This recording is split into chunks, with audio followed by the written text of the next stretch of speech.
Vamos abrir as nossas Bíblias em Eclesiastes 4. Vou ler a partir do versículo 1.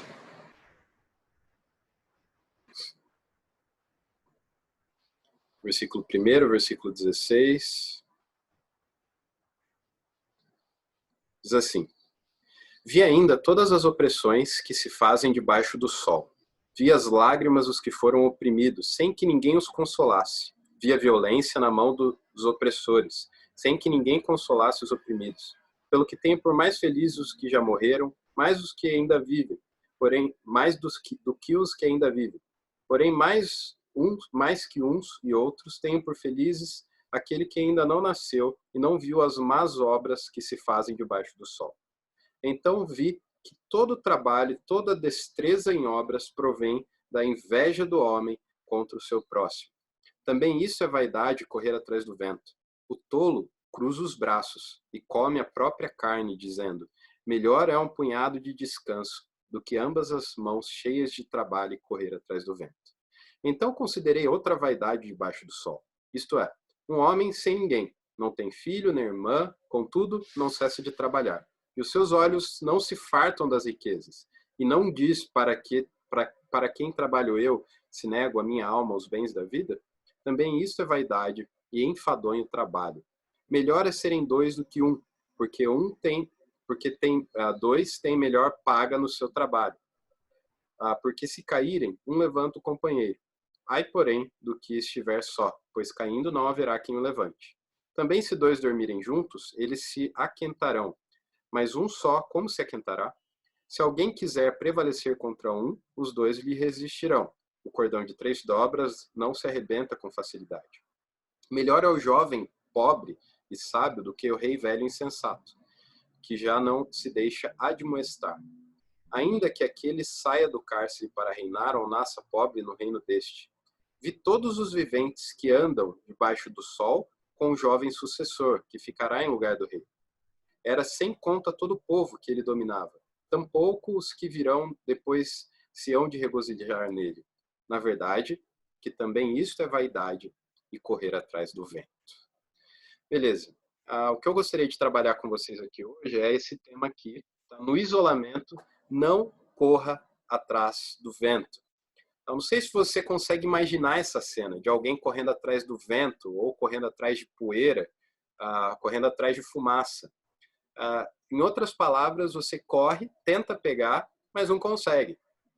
Você corre, tenta agarrar e não agarra, tá? Porque não dá para agarrar. Então é um trabalho inútil, é um trabalho sem sentido correr atrás do vento, correr atrás de fumaça. Não tem proveito nenhum. Algumas coisas interessantes, antes da gente entrar no texto em si, que a gente precisa saber a respeito do livro de Eclesiastes. Primeiro, atribui-se a autoria desse livro ao sábio, mas não tão piedoso, rei Salomão. Então, Salomão, apesar da sua grande sabedoria, nós sabemos pelo registro bíblico que ele viveu a maior parte da sua vida longe do Senhor. Então, um rei absolutamente sábio, um homem sábio, mas que usou essa sabedoria de uma forma que desagradava a Deus. E esse rei, ele usa duas coisas que são importantes nós entendermos para que nós consigamos compreender bem a mensagem do livro de Eclesiastes. Então, Salomão, ele se propõe a analisar a realidade debaixo do sol. Tá? Então, toda hora você vai ver Salomão falando: eu vi toda a maldade debaixo do sol, eu vi isso tal debaixo do sol. Qual que é a ideia dele? Ele se propõe a analisar e a chegar a conclusões a partir da observação da realidade que se apresenta a nós, que nós temos contato, a realidade física, basicamente, que se apresenta a nós. Então, Salomão observa várias áreas, várias facetas dessa realidade debaixo do sol. E ele vai concluir que se nós nos limitarmos a ela, tudo é vaidade. E essa vaidade, ela se traduz naquele correr atrás do vento. Não está falando de vaidade, tipo, dar uma mexida no cabelo, passar uma make, nada disso. Ele está falando de outro tipo de vaidade. Ele está falando que é algo sem sentido, como correr atrás do vento. Por isso que a todo momento ele vai dizer: isso também é vaidade, correr atrás do vento. Então ele analisa essa estrutura toda, a realidade em que nós vivemos debaixo do sol, e ele conclui que se nós nos limitarmos simplesmente a ela e só a ela, tudo é vaidade. A gente cai numa realidade sem sentido. E a segunda coisa, Salomão busca mostrar que as coisas só fazem sentido completo, elas só têm um sentido completo quando elas são observadas na perspectiva da eternidade. E que o ser humano sabe disso. Tem um verso famoso de Eclesiastes que é que Deus colocou a eternidade no coração do homem. A ideia é que o ser humano sabe que a realidade não se limita àquilo que ele pode ver. Ele sabe que existe algo além, mesmo que seja um conhecimento instintivo, focado pelo pecado, obscurecido pelo pecado, ele sabe que existe alguma coisa para além daquilo que ele pode ver. Então, Salomão escreve este livro nessas duas perspectivas, de que a realidade debaixo do sol, se nós só nos limitarmos a ela, nós vamos encontrar uma vida sem sentido, e que para encontrarmos sentido, nós precisamos olhar para além dela, e que o ser humano sabe disso, porque Deus colocou a eternidade no coração do homem. Terceira coisa, se Salomão realmente é o autor de Eclesiastes, tudo nos leva a crer que na velhice, Salomão se arrependeu e passou a reavaliar sua trajetória à luz do que existe, à luz do que existe, à luz da existência de uma grande verdade. Nós vivemos diante da face de Deus. Perdão pelo erro na hora de digitar aí a sentença. Mas Salomão, no final da sua vida, muito provavelmente, ele se arrependeu da forma como viveu, usando sua sabedoria de uma forma não piedosa, contrária à vontade de Deus. E então ele faz isso à luz de uma outra verdade, que é a seguinte: nós existimos diante da face de Deus. Ele conclui o seu livro lá no capítulo 12, versos 13 e 14, falando isso, que o mais importante é nós sabermos que a nossa existência, ela não se dá só aqui, mas ela se dá diante da face de Deus. Então é um passo além da ideia da perspectiva da eternidade. Uma coisa é eu defender que existe vida após a morte. Outra coisa é eu dizer que tudo, absolutamente tudo, está exposto diante da face de um Deus justo, a quem eu deverei prestar contas. E por fim, última informação importante antes de entrarmos no texto: o livro é escrito a partir da observação da realidade, da avaliação dela à luz da verdade que nós existimos diante de Deus. Tá? Então, nós vamos ver que Salomão ele cita várias coisas dessa realidade, vários acontecimentos que na época dele já existiam, e nós vamos ver que não é tão diferente do período em que nós vivemos. Ele é um retrato do mundo real. Então vamos lá. No isolamento, não corra atrás do vento. Não corra atrás do vento. Versículos 1 a 3. Vi ainda todas as opressões que se fazem debaixo do sol. Então, ele está olhando para a realidade física, a realidade que ele consegue observar com seus olhos, e ele faz a seguinte análise. Ele viu todas as opressões que se fazem debaixo do sol. A ideia aqui é que a opressão faz parte da realidade debaixo do sol. A opressão faz parte do mundo real. E a ideia da opressão é algo que oprime mesmo, que aperta, sabe? Algo que traz sofrimento, algo que traz desconforto. Salomão olhou para a realidade debaixo do sol e viu que ela contém essas coisas. Ele viu essas opressões debaixo do sol. Via as lágrimas dos que foram oprimidos. Então ele viu o choro daqueles que são oprimidos, sem que ninguém os consolasse. E aqui existe algo tenebroso a respeito dessa opressão, que é uma opressão que vem e que ninguém consegue oferecer um consolo total. Ninguém consegue, olhando para a realidade debaixo do sol, oferecer algo que de fato console. A gente pode remediar algumas coisas, a gente pode, de repente, refrescar um pouco a ferida, mas a gente não consegue, de fato, consolar. Então ele viu essa opressão acontecendo debaixo do sol, e ele viu que as pessoas sofrem, mas ele não enxergou debaixo do sol algo que pudesse oferecer consolo. Via violência na mão dos opressores, sem que ninguém consolasse os oprimidos. Pelo que tenho por mais felizes os que já morreram, mais do que os que ainda vivem. Porém, mais que uns e outros tenho por feliz aquele que não nasceu e não viu as más obras que se fazem debaixo do sol. Gente, isso daqui é muito pesado, mas a gente precisa entender essas palavras de Salomão dentro do contexto que já foi apresentado. A ideia é, se eu olhar para a opressão que existe debaixo do sol, e parar aí, não estender esse olhar mais profundamente para o que existe acima do sol, se eu deter os meus olhos para a opressão, para a violência que ocorre nessa realidade que nós vivemos, mais felizes são aqueles que já não estão mais aqui. Mais felizes ainda aqueles que nem vieram a nascer. Tá? Então é isso que ele está dizendo. Se nós resumirmos o nosso olhar para a realidade, aquilo que está debaixo do sol, nós veremos opressão e violência sem que haja um consolo que de fato console 100%. Tá? E que seria melhor nem ter nascido do que viver numa realidade assim. E aí, vamos lá. Ele continua o texto, versículo 4 ao versículo 8. Então vi que todo trabalho, toda destreza em obras provém da inveja do homem contra o seu próximo. Também isso é vaidade e correr atrás do vento. O tolo cruza os braços e come a própria carne, dizendo: melhor é um punhado de descanso do que ambas as mãos cheias de trabalho e correr atrás do vento. Então considerei outra vaidade debaixo do sol, isto é, um homem sem ninguém, não tem filho nem irmã, contudo não cessa de trabalhar, e seus olhos não se fartam de riquezas. E não diz: para quem trabalho eu se nego a minha alma os bens da minha vida? Também isto é vaidade e enfadonho trabalho. Essa opressão que está no mundo, ela é uma opressão muito mais de dentro para fora do que de fora para dentro. Vou explicar. Salomão, ele vê que existe opressão no mundo e que existe maldade no mundo. E nós temos, sim, coisas que são externas, como, por exemplo, o coronavírus. Ele deve ter ainda uma causa no coração maldoso do homem, a gente não sabe, mas existem algumas pandemias, algumas doenças que independem da nossa ação agora. Elas são fruto da maldição por causa do pecado e que assolam essa terra, essa realidade debaixo do sol. Mas o que eu quero dizer é que a maioria das opressões que nos assolam, elas não são impessoais, elas não são só da natureza ou, sabe, do funcionamento das coisas. Elas são causadas pelo ser humano. Elas são de dentro para fora.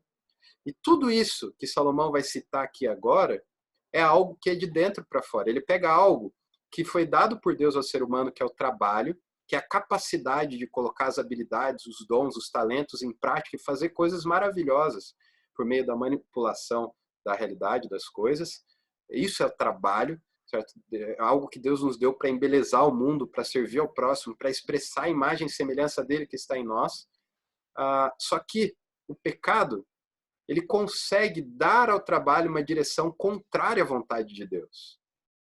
Tá? E o nosso coração pecaminoso, ele consegue fazer isso com coisas boas que Deus nos dá. E o trabalho é um exemplo. Então perceba que o problema não é o trabalho. O problema é a direção dada pelo coração que está longe de Deus, na realidade debaixo do sol. Tá? Todos nós fazemos parte dessa realidade, o pecado habita em nós, e nós sabemos disso. E quais os efeitos, as consequências desse redirecionamento do trabalho por parte do nosso coração pecaminoso, por parte do pecado, do mal que habita em nós. Ele vai dizer aqui no versículo 4 que viu que todo trabalho e destreza em obras provém da inveja do homem contra o seu próximo. Ele analisou e percebeu que a maior motivação para que o ser humano trabalhe e use a sua destreza, faça coisas belas, é inveja contra o seu próximo. Ele analisou isso e chegou a essa conclusão, de que o maior combustível para o trabalho debaixo do sol é inveja. É desejar aquilo que o outro tem. Querer aquilo que o outro tem para mim. Não é nenhuma admiração pelo outro, de repente um trabalho de imitar aquilo que é bom no outro, mas é uma inveja mesmo. Eu deveria estar ali, eu deveria ter o que ele tem, eu deveria ser aquela pessoa, ter aquilo ali que essa pessoa tem. Isso é inveja. Então Salomão percebeu que essa inveja é o maior combustível para que o ser humano trabalhe, desenvolva o seu trabalho da melhor forma possível. Ele vai dizer, isso também é vaidade e correr atrás do vento. Ok, você vai trabalhar por inveja e desejando o que o outro tem a vida toda. Você pode até conseguir. E no final disso, você volta ao pó. você não está livre do destino da realidade debaixo do sol. É correr atrás do vento. Se a gente resume tudo a essa existência debaixo do sol. E se por um lado alguns trabalham muito usando o combustível da inveja, por outro, versículo 5, o tolo cruza os braços e come a própria carne dizendo, melhor é um punhado de descanso do que ambas as mãos cheias de trabalho e correr atrás do vento. Aí ele passa da inveja para o combustível daquele que não trabalha, que é a preguiça. Aí ele vai dizer, olha, existem aqueles que trabalham muito desejando o que é do outro, e existem aqueles que cruzam os braços e chegam a um ponto de não ter o que comer e passam a comer a própria carne, dizendo o seguinte, melhor é um punhado de descanso do que trabalhar e correr atrás do vento. Tão preguiçoso, ele olha para o trabalho, ele não vê finalidade naquilo. Ele chega à seguinte conclusão, isso daí não vai me servir para nada, então eu vou cruzar os braços e vou comer minha própria carne. E aí ele segue. Então considerei no versículo 7 outra vaidade debaixo do sol. Isso é, um homem sem ninguém, não tem filho nem irmã, contudo não cessa de trabalhar, e os seus olhos não se fartam de riquezas. E não diz, repare bem, ele não está dizendo e diz, ele está dizendo e não diz, para quem trabalho eu se nego a minha alma os bens da vida? Também isto é vaidade e enfadonho trabalho. Então ele passa a observar uma outra pessoa, um outro exemplo de alguém que trabalha, mas que não tem ninguém. É alguém que não tem uma pessoa com quem compartilhar os frutos do seu trabalho. É alguém que entesoura tudo para si. Semelhantemente àquela experiência daquele jovem, ou daquela parábola que Jesus conta, perdão, não é do jovem, da parábola que Jesus conta a respeito do rico insensato em Lucas 12. Alguém que entesoura só para si e de repente Deus chega e fala, louco, essa noite pedirão tua alma e tudo isso que você tem, quem vai desfrutar disso? Vai ficar com quem?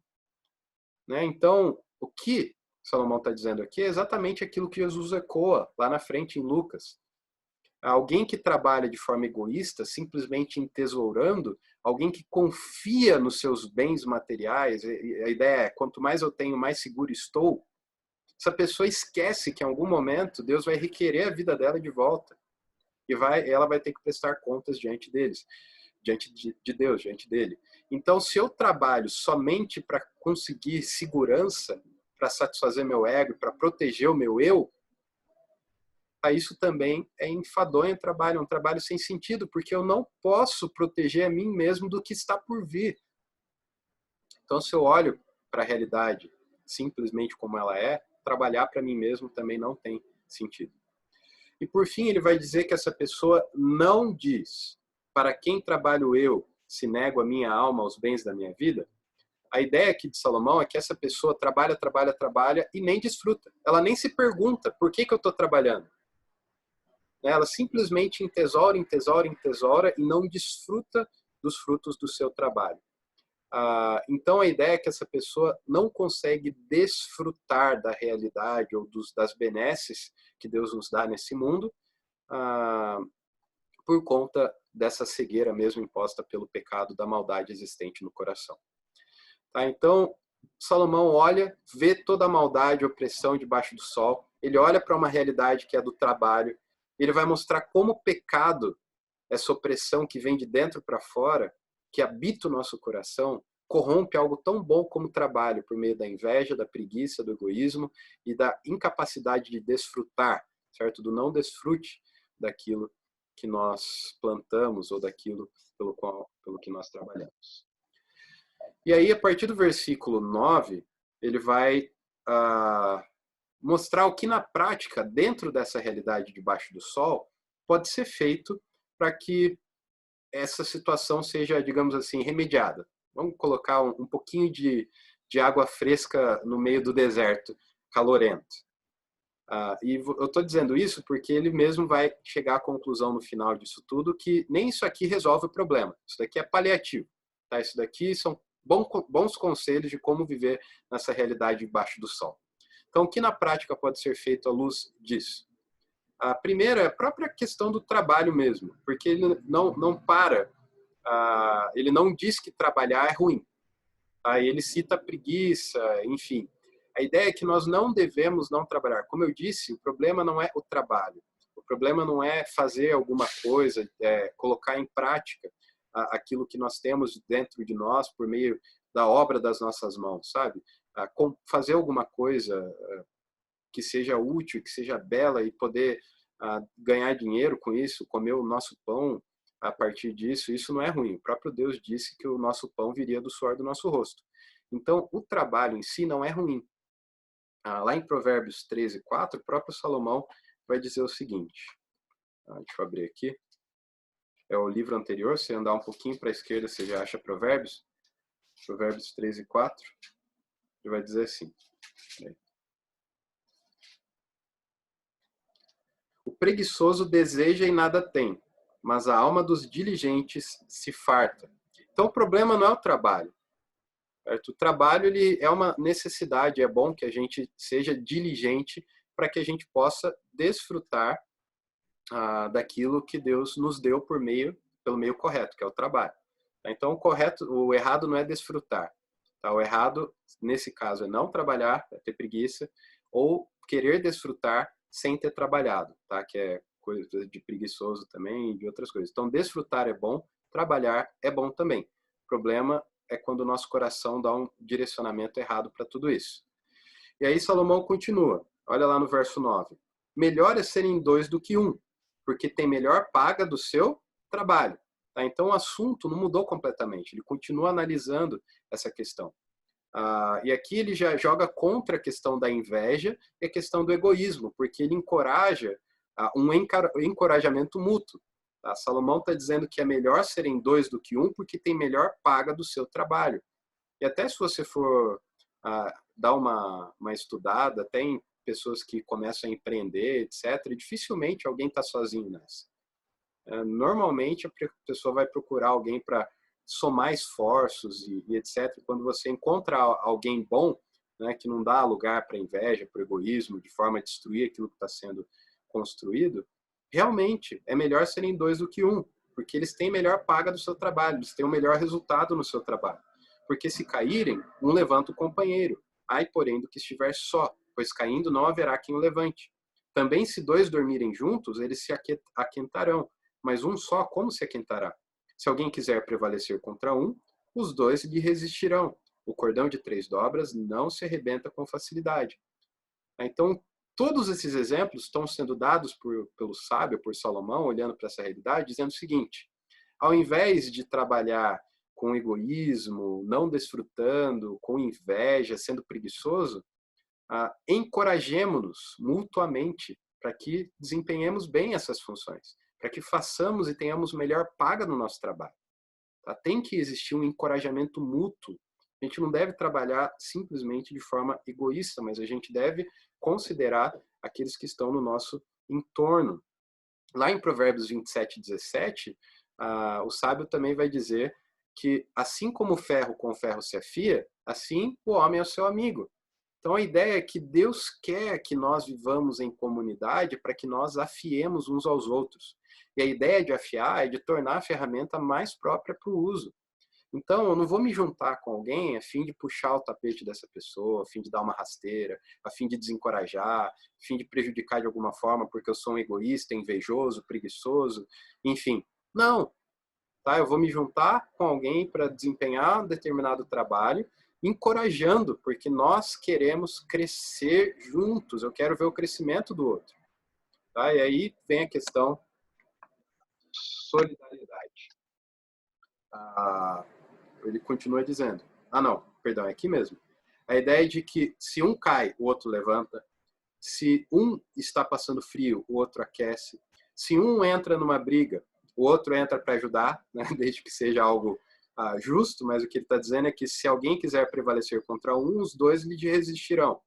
A ideia de que o cordão de 3 dobras não se arrebenta com facilidade é justamente para mostrar que quando há união, quando há esse entrelaçamento, quando há essa solidariedade, é mais difícil de um cordão se arrebentar, é mais difícil de esse trabalho dar errado. Normalmente ele pode dar mais certo. Então Salomão começa a apresentar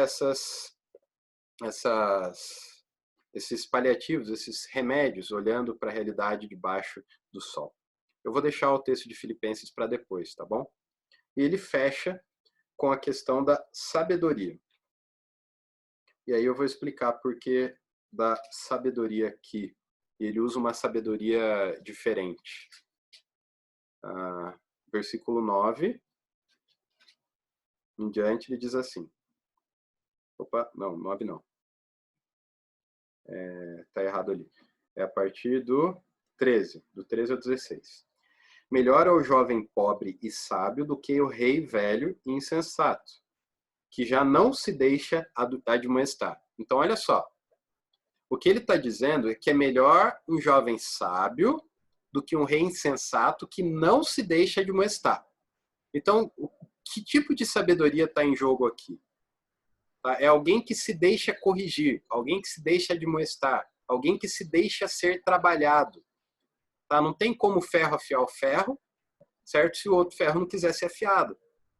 Então, há uma necessidade aqui de se ter uma sabedoria humilde, tá? Uma sabedoria ensinável, uma sabedoria que permita, tá, escutar, que permita enxergar os seus próprios erros. Ele continua, vi todos os seres que andam debaixo do sol com um jovem sucessor. A ideia é que ele fala aqui como se um jovem pobre, mas sábio, passasse a reinar sobre um povo. Ele vai dizer que viu todos os viventes que andam debaixo do sol com um jovem sucessor, que ficará no lugar do rei. Era sem conta todo o povo que ele dominava, tampouco os que virão depois hão de regozijar nele. A ideia é que essas pessoas se regozijavam no reinado desse jovem sábio e humilde, tá? Porque ele permitia ser ensinado, ele não era alguém que não permitia ser admoestado, mas ele permitia isso por conta da sua sábia humildade. Só que, depois de dizer tudo isso, Salomão termina com uma expressão que talvez não nos agrade muito. Ele vai dizer aí no versículo 16, na última parte. Na verdade, que também isto é vaidade e correr atrás do vento. E aí ele encerra toda essa segunda sessão, a sessão B. Tá? E, gente, por que é estranho? Tá? Porque ele vai lá e fala da inveja, da preguiça, do egoísmo, da incapacidade de desfrutar dos frutos do próprio trabalho, e aí depois parece que ele apresenta uma solução. Ele vai dizer que trabalhar não é ruim, a ideia é que a gente deve se encorajar mutuamente, não nutrir o egoísmo e a inveja, a gente deve ser solidário, né? E a gente deve trabalhar com sabedoria, com humildade, permitindo ser admoestado, ser ensinado. Parece que ele resolveu o problema, mas ele não resolveu. Por quê? Ele ainda vai dizer, na verdade, isso tudo também é vaidade e correr atrás do vento. Tudo isso, a solidariedade, o trabalho, o encorajamento mútuo, a própria sabedoria e a humildade, tudo isso é vaidade e correr atrás do vento se eu estou apenas analisando a realidade debaixo do sol. Se eu me atenho e me limito àquilo que eu posso ver, eu posso ser a pessoa mais trabalhadora de forma honesta do mundo, uma pessoa que desfruta de forma honesta dos frutos do seu trabalho, uma pessoa que encoraja os outros, uma pessoa solidária, uma pessoa sábia, uma pessoa humilde. Ainda assim eu vou morrer. Ainda assim eu vou voltar ao pó. Então é como se tudo isso fosse correr atrás do vento, fosse correr atrás de fumaça. Então, ali no capítulo 3, verso 16, Salomão já tinha trazido um pouco de como, de fato, devemos enxergar essa situação para que não seja vaidade, e lá no final do livro ele termina também com uma fala. Então, primeiro, Eclesiastes 3, 16 e 17. Vi ainda debaixo do sol que no lugar do juízo reinava a maldade, no lugar da justiça, mais maldade ainda. Então disse comigo, Deus julgará o justo e o perverso, pois há tempo para todo propósito e para toda obra, para todo trabalho. Tá? Então, o que Salomão está dizendo aqui? Que eu tenho que enxergar essa realidade toda à luz da realidade posterior, senão é tudo vaidade. Deus vai trazer o opressor a juízo, Deus vai trazer aqueles que oprimem, praticam a violência a juízo. Tá? Isso nos inclui, porque todos nós, em algum momento, fazemos o papel do violento, do opressor. Todos nós temos maldade, fazemos parte dessa realidade debaixo da condenação do pecado. Tá? Então, mais do que saber que eu vou morrer, é saber que depois da morte física, ainda existe um juízo. Eu ainda vou ter que prestar contas com Deus. E ele termina o livro falando isso, lá em Eclesiastes 12, versos 13 e 14. Ele vai dizer assim: de tudo que se tem ouvido, assuma, o mais importante é: teme a Deus e guarda os seus mandamentos, porque isso é dever de todo homem, porque Deus há de trazer a juízo todas as obras, até as que estão escondidas, quer sejam boas, quer sejam más. Tudo acontece diante da face de Deus. Tudo acontece diante da face de Deus. Então, quando eu olho para a realidade simplesmente como se ela fosse só isso, é tudo vaidade, é tudo fumaça, é correr atrás do vento. Porque tudo perde sentido. Eu morro, tudo acaba, já era. Era melhor não ter nascido. Tá? Pelo menos teria privado do sofrimento. Agora, Deus existe. A realidade debaixo do sol, ela não é tudo que há. Tá? Existe uma realidade muito maior. Deus existe, existe um juízo eterno, existe vida após a morte. A nossa existência não termina com a nossa morte. A grande questão é que, olhando também só para esse panorama que Salomão nos dá aqui, nós ficamos um pouco desesperançosos, porque ele diz que Deus vai trazer a juízo todas as obras. E quando nós olhamos para as nossas próprias obras, nós enxergamos algumas coisas que nós julgamos como boas, mas até elas provavelmente estão contaminadas com o pecado. Então nós olhamos para um quadro maior ainda. E no quadro maior nós temos a concretização da mensagem do Evangelho. Nós temos Cristo sendo apresentado como aquele que veio para nos libertar da opressão do pecado, tanto fora quanto dentro de nós. Ele veio e ele trabalhou sua vida inteira e viveu sua vida inteira debaixo, nessa realidade caída, mas debaixo da obediência completa. Então, quando Cristo faz isso em meu e no seu lugar, e depois morre em nosso lugar, ele obedece em nosso lugar e ele morre em nosso lugar, levando a nossa maldição. De forma que nós podemos olhar para essa realidade para além da realidade debaixo do sol e encontrar não somente o Deus julgador que vai julgar todas as obras. Isso deve trazer consolo, porque nós sabemos que toda maldade existente no mundo, ela terá que se encontrar com Deus em algum momento e Deus vai trazer juízo. Tá? Uma pessoa, enfim, qualquer injustiça e maldade que ocorreu na história da humanidade, da menor a maior, passará pelo juízo de Deus. E isso deve nos trazer uma sensação boa, né? Porque nós temos fome e sede de justiça. Agora, ao mesmo tempo, nós devemos entender que a justiça que seria aplicada em nós que cremos foi aplicada em Cristo, e por isso nós podemos olhar para além do juízo, nós podemos olhar para a vida eterna e ter uma perspectiva de perdão, de viver numa realidade maior, de um novo céu e de uma nova terra, estender os nossos horizontes para além do sol, para a realidade acima do sol. Então, qual é a nossa conclusão aqui? Se nos limitarmos apenas à realidade debaixo do sol, seria melhor não termos nascido ou sermos algum animal que é incapaz de refletir a respeito da vida e da morte. Se tudo se resumisse à matéria, seria melhor não ter existido, porque pelo menos não teríamos que refletir e sofrer a respeito disso. No entanto, sabemos que a realidade não se resume ao que os nossos olhos podem ver. Deus há de fazer justiça e de acabar com toda a opressão externa, interna, toda. Enquanto isso, não corra atrás do vento. Não viva como se a realidade se resumisse ao que se pode ver. Continue fazendo o que sabe que deve ser feito, o que você sabe que deve fazer, e viva uma vida que vale a pena ser vivida, à luz da eternidade com Cristo. Poderia terminar dizendo, olha, quer você coma, quer você beba, quer você faça qualquer outra coisa, faça para a glória de Deus. Entendendo o perdão que você recebeu em Cristo, certo? E que aquilo que você está do que você está desfrutando continua sendo graça divina sobre a sua vida.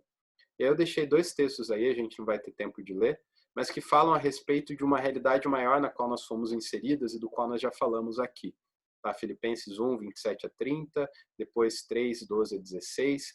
A ideia é que nós somos cidadãos de um outro reino já, nós temos outros valores e nós devemos viver a vida presente, não resumidos à realidade debaixo do sol, mas olhando para além dela, vivendo para a glória de Deus, vivendo como cidadãos de novos céus e de nova terra, tendo Cristo como único Senhor. Nós vamos orar e depois eu vou encerrar essa reunião e abrir uma outra, caso alguém queira ficar mais um pouquinho para bater um papo. Deus, obrigado por esse dia, obrigado pelo que escutamos aqui e pedimos que a tua palavra nos oriente para que não vivamos inutilmente, para que não corramos atrás do vento, mas que usemos, ó Deus, aquilo que o Senhor nos deu para continuarmos vivendo da forma que o Senhor quer que vivamos. Uma vida com propósito, uma vida para a sua glória, uma vida à luz da eternidade que está por vir, da qual nós já fazemos parte em Cristo Jesus. Então, obrigado por essas certezas e nos ajude, ó Deus, a vivermos de forma que te agrada. E que a graça de Jesus Cristo, o amor de Deus o Pai, o consolo, a unção do Espírito esteja com todos vocês e com todos aqueles que se reúnem em nome de Jesus Cristo sobre a face da terra. Hoje e para todo sempre. Amém.